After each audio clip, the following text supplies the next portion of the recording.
El mar sempre hi era, però jo no hi parava gaire atenció. Només el veia com una línia blava llunyana que semblava impossible de tocar.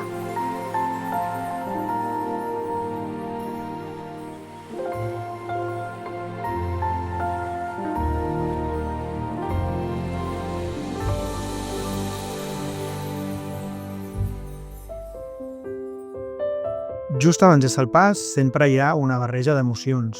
Il·lusió, respecte, nervis i una certa por. Esperes que tota la preparació prèvia, tant teva com la del vaixell, donin els resultats esperats.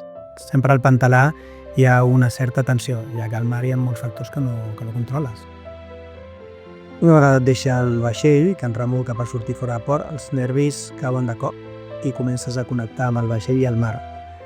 És qüestió d'hores que comences a adaptar-te a la vida del mar, onades, vent, sol i lluna, i aquí comença l'espectacle. Let's go! Quan ens van dir que seguiríem navegant de la mini-trànsit amb el projecte 22 dies, 22 peus, em vaig quedar sorpresa. Es pot creuar l'oceà sol?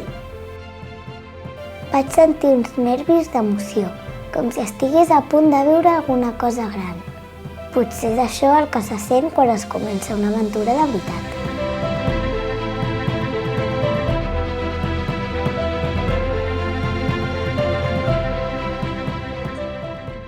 La mini-trànsit és un repte esportiu, una aventura, una bogeria que sense una preparació física, psíquica i tècnica no seria possible. Per creuar l'Atlàntic en solitari en un vaixell de 6 metres i mig s'ha d'estar preparat. Els 4 anys a la base Mini Barcelona m'ha permès ser capaç d'afrontar i resoldre els problemes i moments difícils d'una regata com aquesta.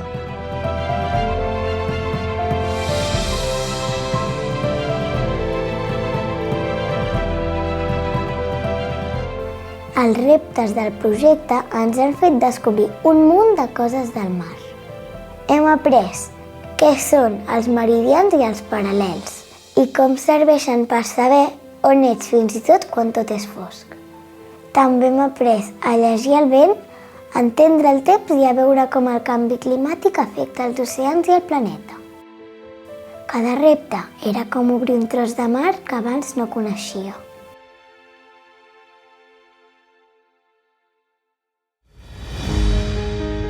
La meva relació amb el mar és d'estima i respecte. El mar t'ensenya i et recorda que hi ha moltes coses a la vida que nosaltres no controlem. El mar pot tindre una cara amable, on tot és calma i relax, però de sobte pot canviar mostrant-te una cara molt més dura i agressiva on et fa veure lo vulnerables i insignificants que som. El vent, les onades, no hi tenim cap control sobre elles. El mar marca el seu propi temps, has d'adaptar-t'hi i acceptar-lo tal com et ve.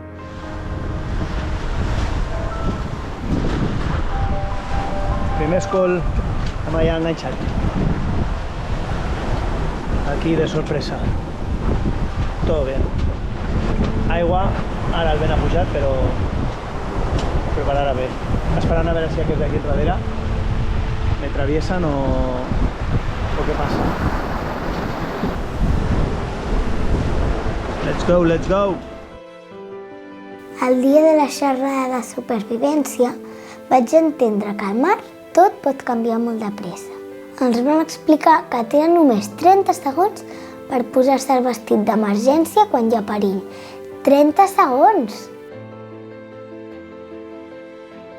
També vam tastar el seu menjar i vaig pensar, no està malament, però cada dia el mateix.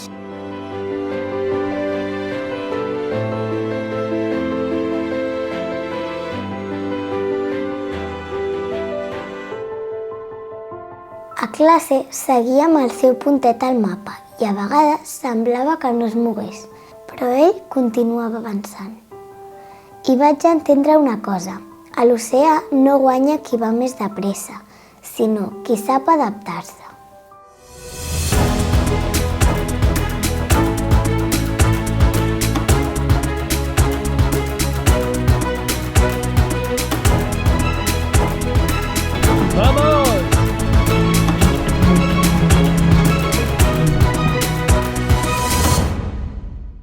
A l'oceà, si és de dia o de nit, és indiferent. El que compta és el vent i les onades. El vaixell es mou, sempre s'ha de moure. Dors una mica, ajustes les veles, menges ràpid, tornes a ajustar les veles, vigiles el cel, repasses la teva posició, revises que tot funcioni correctament i tornes a començar. Hi ha moments difícils, tempestes, avaries, cansament, i sí, a vegades pot fer por. Però quan tens por, el que fas és respirar, confiar en el vaixell, en tu mateix i seguir. I cada petit pas endavant és una victòria. Quan vam anar a navegar, vaig notar una mica del que deuen sentir els navegants de la minitransat. El vent t'empeny, però no el pots controlar. L'has d'escoltar. I com els navegants, a vegades s'ha de canviar la ruta, perquè el mar no sempre vol el mateix que tu. El que més em va agradar va ser sentir l'aigua als dits i el vent a la cara. Navegant t'adones que el mar et treu les pors i també les ganes de controlar-ho tot. Doncs males notícies. Dijous a les 2 del migdia acabem de rebre un missatge per al tracker que cancel·len la segona etapa de la minitransat perquè l'huracan Gabriel sembla ser que pot tindre un impacte sobre la ruta que estem portant. Per tant, han decidit cancel·lar la segona etapa i busquem... El missatge és que cadascú busqui el seu port més pròxim de Bric.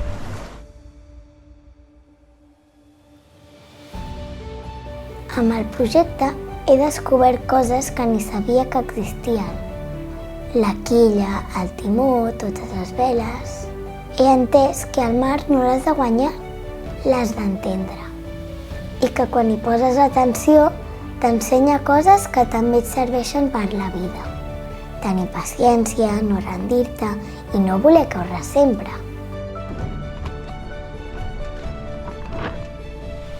Correcte. Quan estàs sol al mig del mar, el suport de la gent que tens a terra és immens. Navego en solitari, estic sol, però en realitat sé que només estic sol físicament, ja que tota la gent que tinc a terra m'acompanya. Saber que algú et segueix, que et pensa, et dona una força que no t'imagines. Hi ha dies en què estàs cansat o preocupat i llavors recordes que hi ha persones que confien en tu i això t'empeny, t'aixeca i t'ajuda a continuar. Al vaixell hi vaig jo, sí, però no em sento sol, ja que amb mi també hi van totes les persones que m'envien ànims. El mar t'ensenya molt ràpid que no el pots controlar. Som insignificants davant de la natura. Quan veig les imatges del Joan al mig de l'oceà, tan petit en aquell mar tan immens, penso que ha de fer molt de respecte. Però ell segueix endavant, confiant en el seu vaixell i en el que sap. Si ell confia en el mar i en ell mateix, potser jo també puc confiar una mica més en mi. Al final, el coratge no és no tenir por, és seguir endavant malgrat la por. Tota castanya.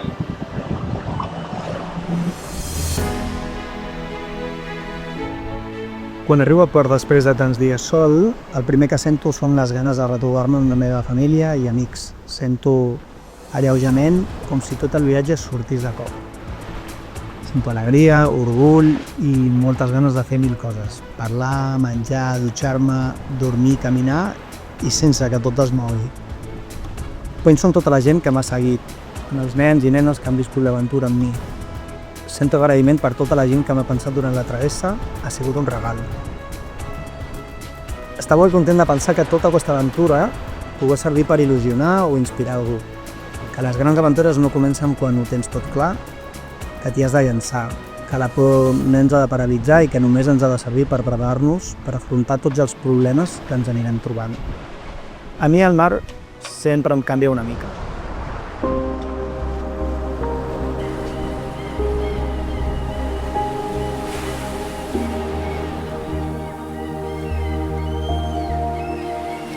A mi també m'ha canviat. Abans, el mar era només una ratlla llunyana. Ara, en canvi, hi veig històries, aprenentatges i somnis.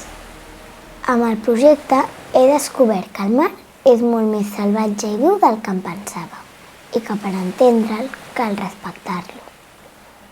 Tot el que hem viscut m'ha ensenyat a ser valenta, a no rendir-me, a ser més solidària i a tenir cura de la natura.